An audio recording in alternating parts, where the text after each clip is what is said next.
Hey everyone, I'm Trixks and welcome back to my channel. It's been a hot minute since my last traditional art video, but I wanted to play with something that has been screaming to be used since I got it for Christmas this past year.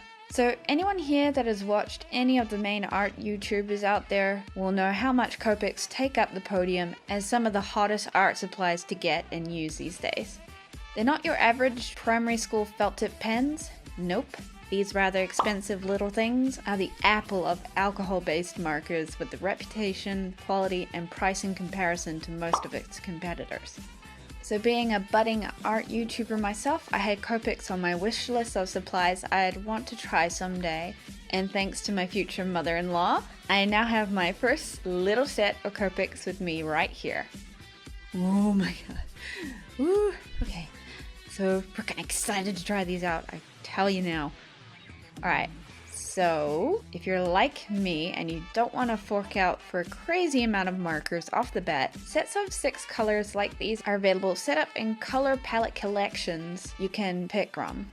The one I have is called the Earth Essentials set, so let's have a look at the colors included in this.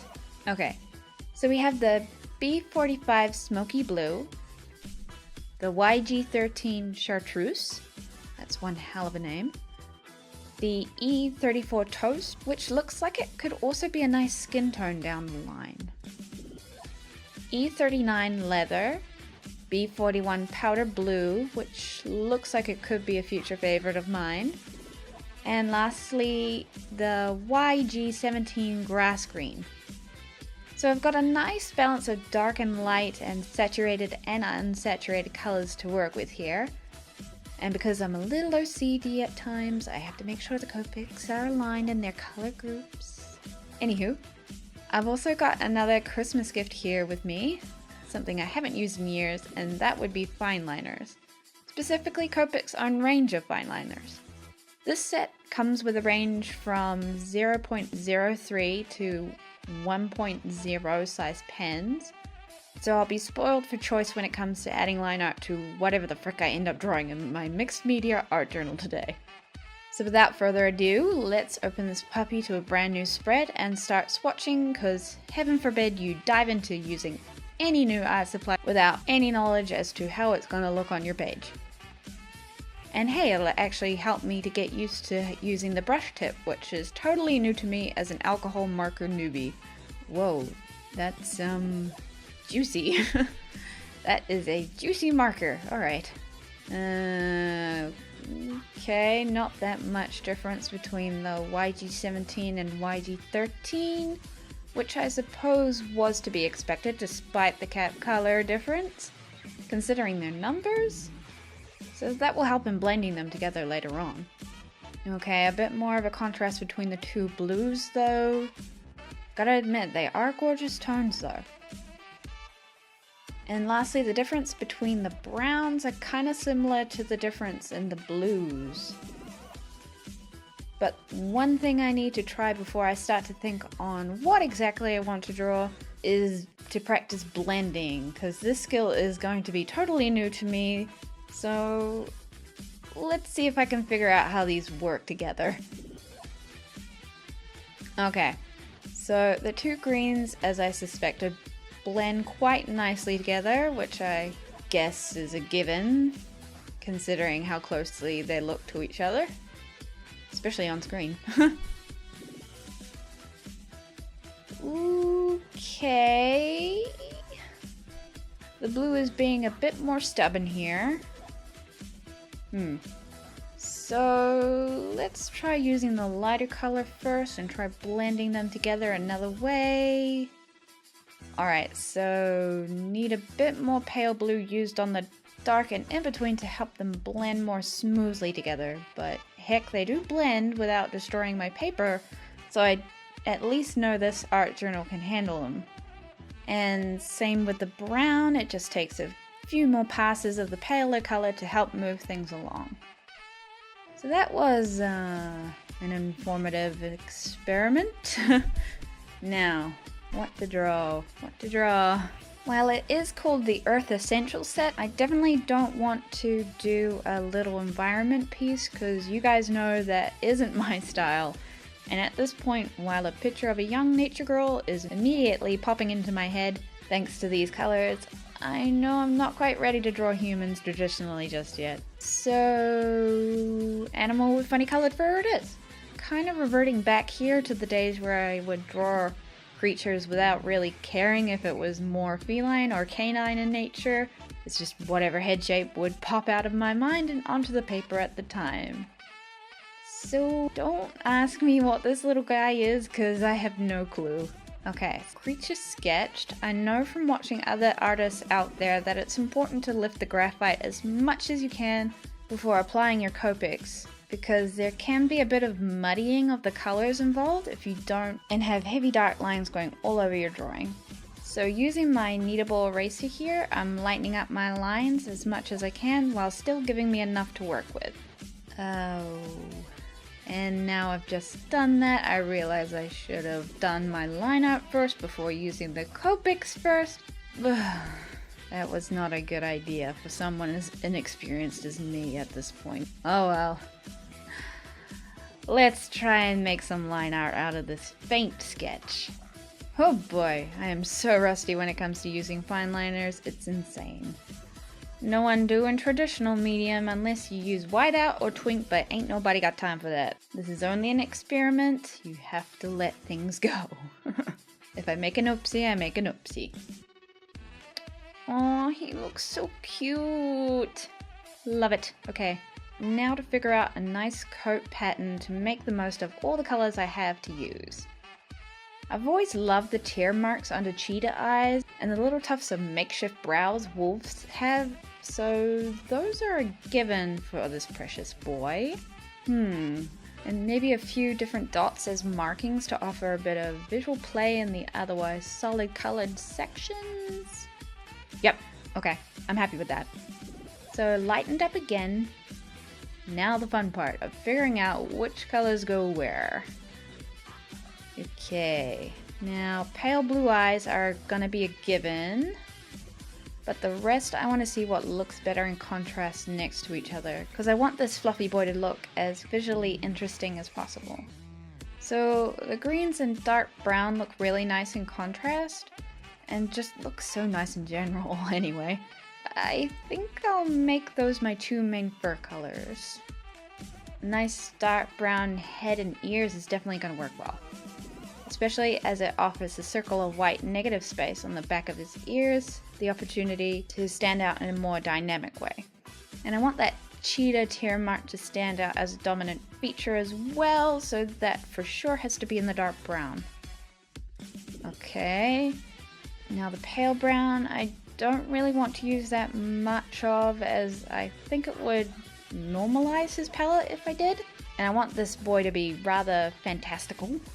I mean, he's not going to be completely crazy looking, but still interesting. As a sort of link to the dark brown behind his ears, it would kind of be appropriate that the interior of them would be a pale comparison. The tufts of his ears I'm not too sure about, so I think I'll leave that white for now and see how I feel later about it. Now the main fur color could be either of the greens, considering the only slight difference between them, but let's have a look at how they compare against the brown. Well, I think I'll have to go with the pale green because number one, it's lighter and will have a better contrast, and number two, it will definitely be built better on with shading later with the dark green when it comes to that phase.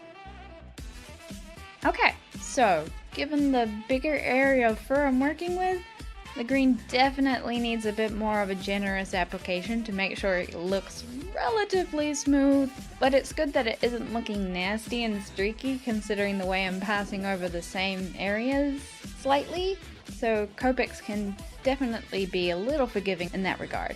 Thank frick. Gotta treat the marker like you would a paintbrush sometimes, which is kind of interesting. And this part about Copics I like. Give the initial layer a little time to dry and you can layer on the same color again for a bit more depth, like here along his fluffy jaw. Now the beautiful smoky blue for his eye, and I reckon might also be a nice subtle choice of a shading color against the pale tones and white. He's coming along. But now I reckon he needs a darker nose than what the colors on offer would create, so let's hop back to the multi-liners and crosshatch his nose a bit. And much better. Okay, shading needs a little more oomph, so time to layer up a bit more with a darker green before smoothing things out with a pale green. Ooh, ooh, ooh. Almost forgot the markings on him, so let's use the currently out of action dark blue to make them pop against his pale green fur. And maybe his eyes too.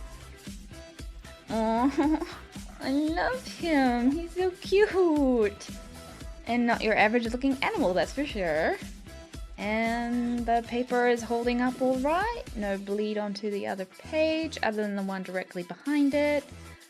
That's just kind of a hazard of using juicy alcohol markers in your art journals, I'm afraid.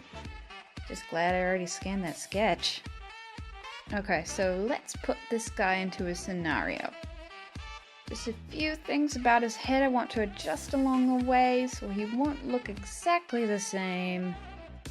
For example, I definitely want to give him a bigger nose. And a bit more natural set of ears along with an easy open mouth smile. It's funny how my human drawings always have a clear composition and pose in mind, but my animal-based artworks, especially in my sketchbooks, are totally led by instinct, hardly any forethought. I can't tell if that's something I should try working on or not. I don't know, what do you think? Comment below which you reckon I should do, especially if by the end of the video you reckon it worked out. So sketch laid down, I knew I wanted to do line art before any graphite lifting, so this time I'll pick out a thicker, more middle of the road fine liner to work with. Okay, it's kind of fought with me a little along the way. I don't know, maybe my depth perception must be a little off because the line didn't want to go where I wanted it to go. So they've kind of ended up a bit thicker or a little wobbly in some places. But heck, first time in around 5-ish years since I've last used a proper fine liner. So I'll chalk that up to needing to work on that a bit more regularly. I had to get that little lakeside hint in there for the sake of the colors I had at my disposal. The idea of having this little guy leaning down to look at the water was kind of a cute idea in the long run. The colors are actually coming together so well. I know at this point I've probably said the word contrast enough, but I can't help but love that aspect of this Copic artwork and how it's turning out. And because I don't want to use up all my green marker on this one spread, I know I want to just give a hint of grass tufts and shadow underneath them to give context to the overall piece. Okay, so a little layering of brown and the small rim of earth lining the riverbank, and a haphazard application of the pale blue to simulate water, and he's ready to shade. Okay, now to complete things with a little whiteout to add a shine to his eye, because I do not have a white gel pen with me. And here it is, the result of my first play with Copic markers. I have a lot to learn and a whole lot more I could possibly do with these markers, so I'm definitely looking forward to using them again in the future, because this experiment turned out to be a lot of fun. And hell if I'm not a fan of the animal that decided to make its presence known in my art journal today. Come on, tell me he ain't so cute and wholesome looking. I've officially caught the Copic bug and I want more. I want more. Let me know if you're looking forward to more Copic art in the future as much as I am. Oh, and don't forget, there was a running wolf that made a sneaky appearance in today's video, so be the first to find him and comment with his time and location, and your comment will be pinned to the top of the conversation below. It's a doozy, so good luck! Thanks for watching everyone. If you enjoyed this video, be sure to click that like button or leave a comment below. If you haven't already, be sure to subscribe so you don't miss out on any future videos. I upload every fortnight, and feel free to check out some of my other videos in the meantime. See ya!